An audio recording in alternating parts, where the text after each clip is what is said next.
Bismillahirrahmanirrahim. Assalamualaikum warahmatullahi wabarakatuh. Selamat pagi anak-anak sekalian. Bagaimana kabarnya? Baik anak-anak sekalian, salah hari ini kita belajar tentang bahasa Indonesia. Ya, insyaallah Pak Guru yang ngajar. Jadi perkenalkan sebelumnya Pak Guru. Nama Pak Guru yaitu Pak Deliansah. Kalian bisa panggil Pak Deli. Sering lihat Pak Guru di sekolah pelajaran? Baik, materi yang kita pelajari untuk semester 1 ini ada 4. Yang pertama adalah tes laporan percobaan, yang kedua adalah pidato persuasif, yang ketiga adalah cerpen atau cerita pendek, dan yang terakhir adalah teks tanggapan.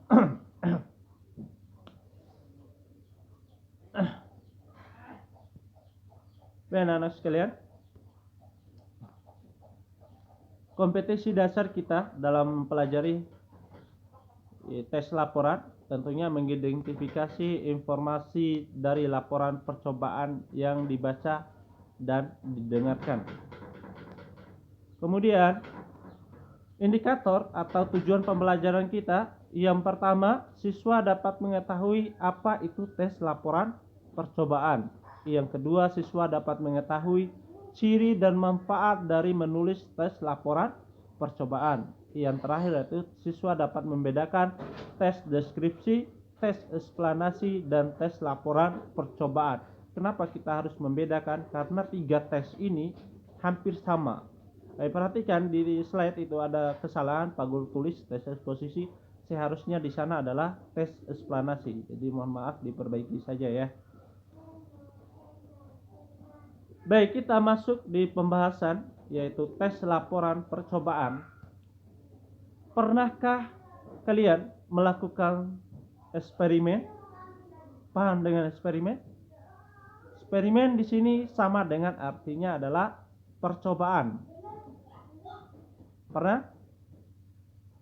Pak Guru rasa kalian sudah pernah melakukannya. Mungkin di pelajaran IPA, ya, siapa yang masih ingat melakukan percobaan di pelajaran IPA? Baik anak-anak sekalian, terus apa sih pengertian dari tes laporan percobaan? Ada yang tahu? Baik, inilah pengertiannya. Tes laporan percobaan adalah tes yang menyampaikan hasil percobaan dengan cara menguji disertai dengan pembuktian. Ya. Tes dengan cara menguji disertai dengan pembuktian. Ingat ya, menguji dan pembuktian. Biasanya judul tes laporan percobaan itu bersifat umum, beda dengan tes deskripsi. Kalau tes deskripsi itu bersifat khusus. Ya, contoh sederhana kalau tes tes laporan percobaan sifatnya umum, misalnya ikan, judulnya ikan. Itu judul secara umum. Kalau tes deskripsi itu lebih rinci lagi. Ikan apa dulu? Iya, sifatnya khusus, misalnya ikan hiu, ikan pari, atau ikan koin, atau ikan yang apa yang ingin ditulis. Ya. Seperti misalnya rumah. Misalnya tes deskripsi adalah rumahku. Rumah siapa yang mau di tes deskripsikan?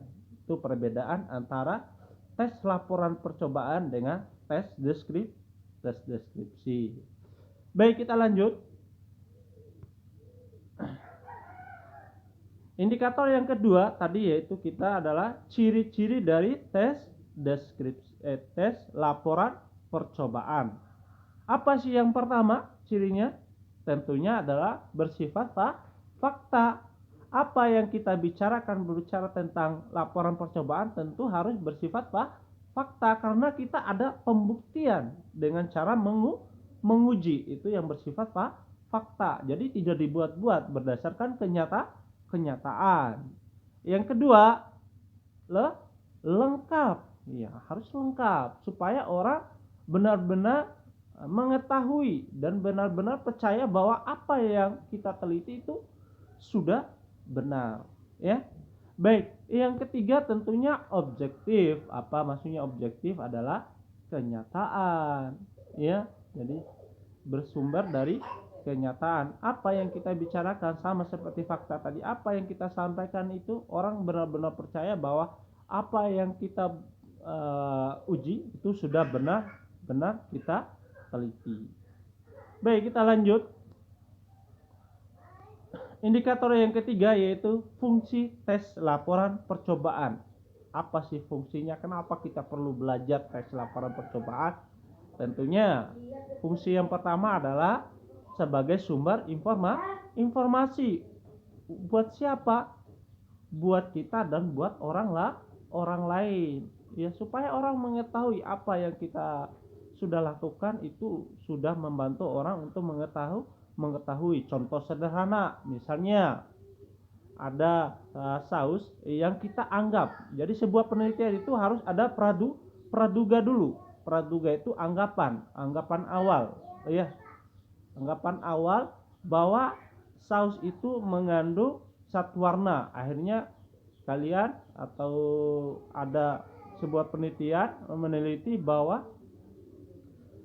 benar enggak saus ini mengandung zat warna. Akhirnya diteliti, ternyata tidak semua saus yang diteliti itu mengandung zat warna. Itulah sebagai sumber informasi. Yang kedua, sebagai bukti, ya, sebagai bukti bahwa kita sudah benar-benar melakukan percobaan. Kemudian yang ketiga adalah dokumentasi. Dokumentasi ini sebuah laporan yang sudah kita bikin harus disimpan baik-baik dan supaya orang dapat mengetahuinya. Kemudian pemecahan masalah.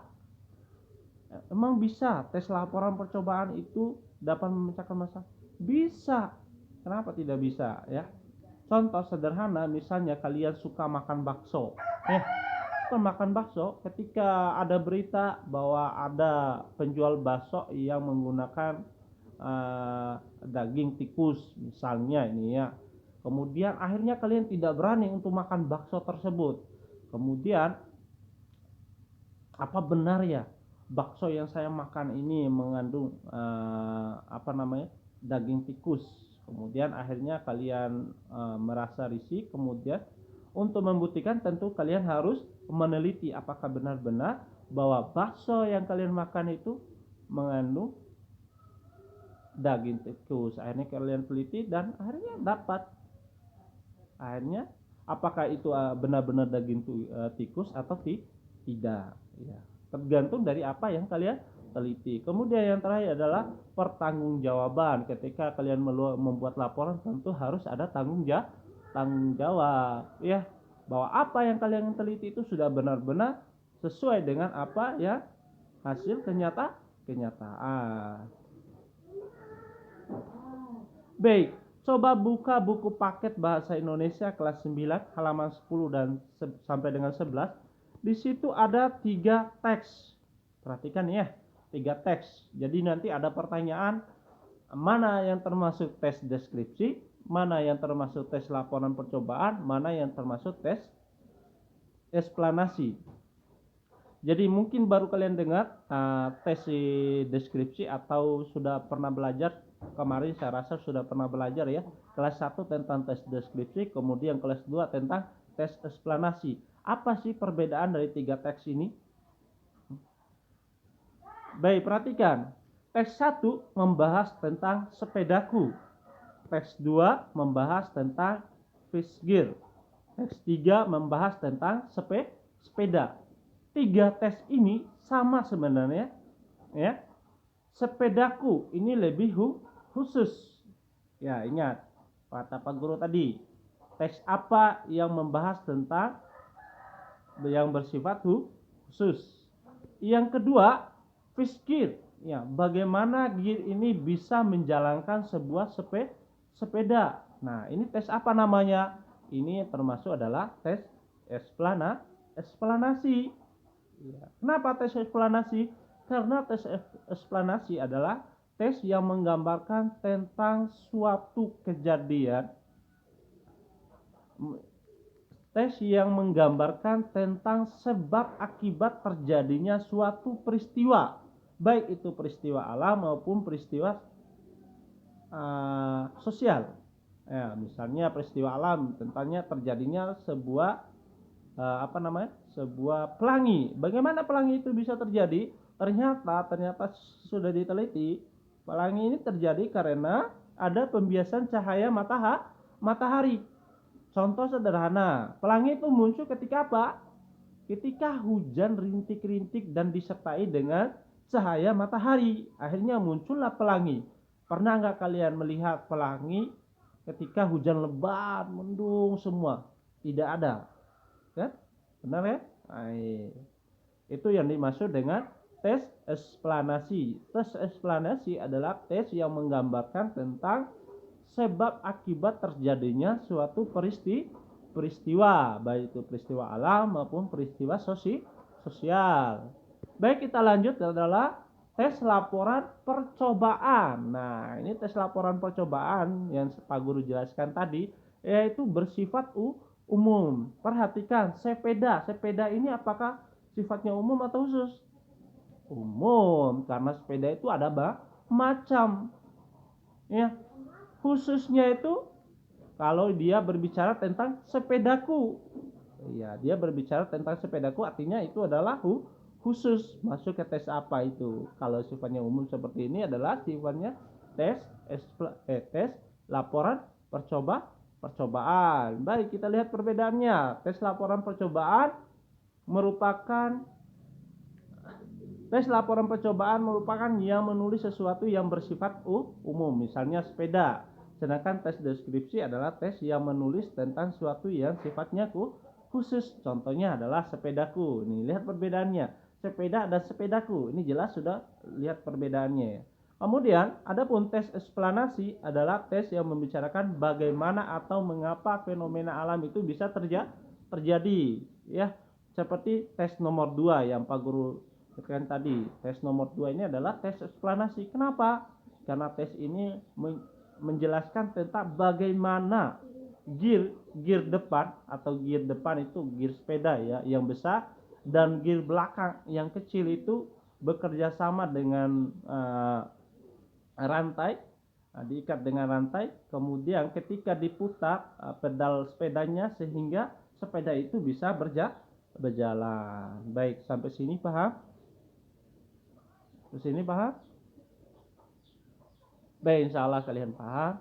Nanti ada tugas ya, akan Pak Guru kasih ya. Baik, kita akhiri pertemuannya. Pak Guru mohon maaf apabila ada salah kata. Demikian, assalamualaikum warahmatullahi wabarakatuh.